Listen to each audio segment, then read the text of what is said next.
It's cold outside. Let's make some homemade marshmallows and bone broth hot chocolate. Not just any marshmallow. Gut healthy, immune boosting, good for your lungs. The right kind of marshmallow. I perfected the recipe this time, okay? And bone broth hot chocolate sounds gross. It's not. It's so good for you. So delicious. Let's make it. To make the marshmallows, first we need to infuse 3 tablespoons of marshmallow root in 1 cup of water overnight. Then we strain half a cup of that into a pot with 1 cup of maple syrup and a pinch of salt.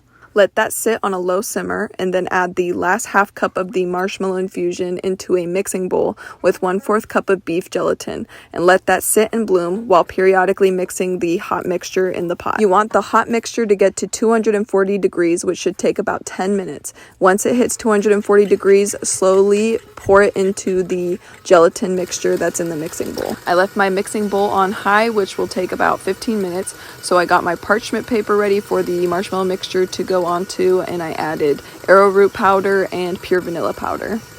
Once the mixture looks light and fluffy, I add 1 teaspoon of pure vanilla extract. You'll know the marshmallow is ready to be poured when the mixture is light and fluffy and creates high peaks. And you'll want to be quick about pouring this because I found that it sets super quickly. So I try to get it out of the bowl as quickly as possible.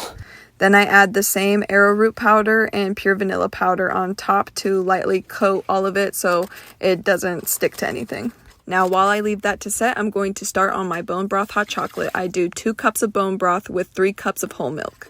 Then I add 6 tablespoons of pure cocoa powder and then 6 to 8 tablespoons of maple syrup, depending on how sweet you want it, and 1 teaspoon of vanilla extract. Then I mix that all together, and while that's heating up, I cut up my marshmallow, and I am just obsessed with how it's turning out. It turns out perfect every single time.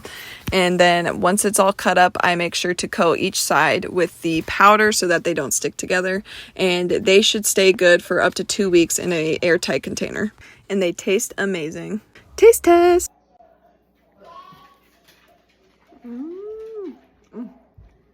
Marshmallow? Yeah, Mama. Yummy. You're welcome. Now we are fully stocked up on marshmallows, and let's see how our bone broth hot chocolate is doing.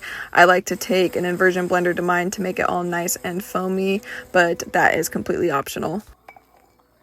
Now it's time to serve it up, and it is looking absolutely beautiful.